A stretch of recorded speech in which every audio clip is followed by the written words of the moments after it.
I was wrong. The election results came quickly, and the market has already responded. I'm Tony with Clarkson Santoro, and this is our real estate update for the week of Friday, November 8th.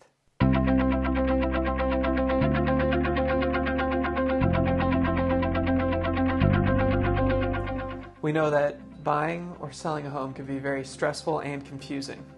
That's why we do these weekly videos, so that you can know how the market is impacting your options as a home seller or buyer. As always, we start out by looking at how the market performed this week. There are now 34 homes on the market, 2 less than last week, with an average asking price about the same, $2,239,000, down just slightly from the average last week of $2,265,000. 6 homes went pending, 1 less than last week. Again, the average asking price is about the same there as well, $1,832,000 this week, up a little bit from the average last week of $1,825,000. And 7 homes closed this week, 3 more than last week. And the price of those closing homes did drop significantly, down to $1,582,000 this week from $1,795,000 average that we saw last week.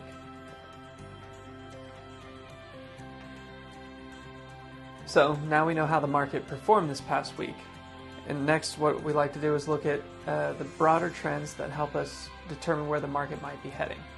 Before we look at those trends, if you do find this information helpful, you can subscribe down below so you don't miss out on future updates.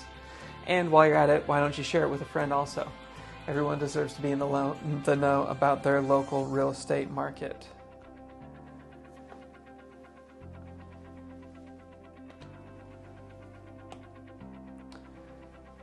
All right, let's start off with inventory. The inventory continues to slowly decrease this week, down another 2 homes from last week. I expect this trend to continue as we head deeper and deeper into the holiday season. With inventory continuing to fall, it should have the effect of maintaining value through the winter. The turnover rate remained the same, or roughly the same, 68%. Or 67%. If inventory is decreasing in spite of the turnover rate remaining the same, then I expect there to be a significant shift in a positive way for the turnover number in the coming weeks. And the over-under number continues to perform well despite the slow turnover rate. Homes aren't going significantly over asking at this point, but they are doing well. The average closing price is $18,000 over asking price. The over-under number continues to be driven primarily by the lower priced homes gaining much more interest and selling quicker than the higher priced inventory.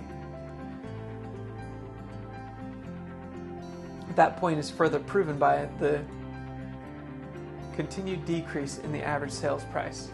The average dropped from just over 1.9 down to 1.766 this week.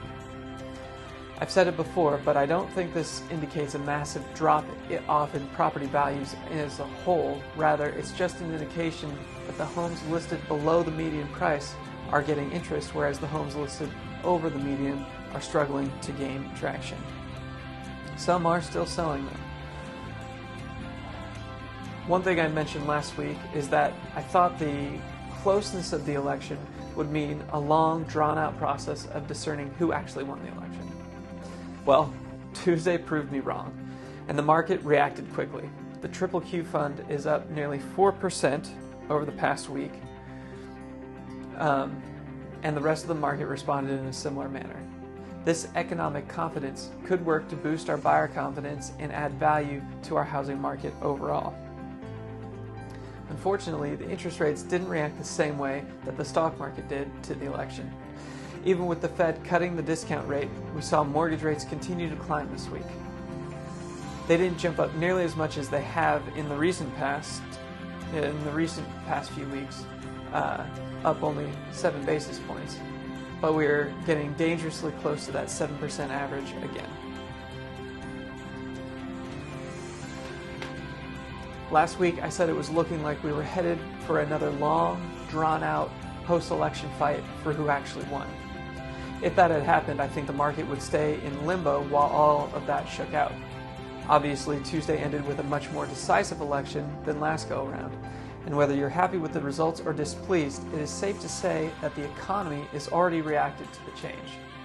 Will that bleed over into our housing market in San Ramon? That's still yet to be determined, but at least we won't have to suffer through another long, drawn-out process of uncertainty. And it looks like the market will adjust to the new norms quickly. We are still heading into the slow winter season, but I think we will see home values stabilize as the uncertainty of the election season is now behind us. Thank you for joining me on this weekly update. I hope it helps you understand how our market is impacting your options. Don't forget to hit the subscribe button and ring the notification bell so you can stay informed on how the market is shaping up as we head into the end of the year. And if you have any specific questions about how you can navigate the stressful and confusing process of selling or buying a home, don't hesitate to reach out below in the comment section or directly to us, the link in the description. We're here to help you every step of the way. Have a safe weekend, and we'll see you next week with a new update.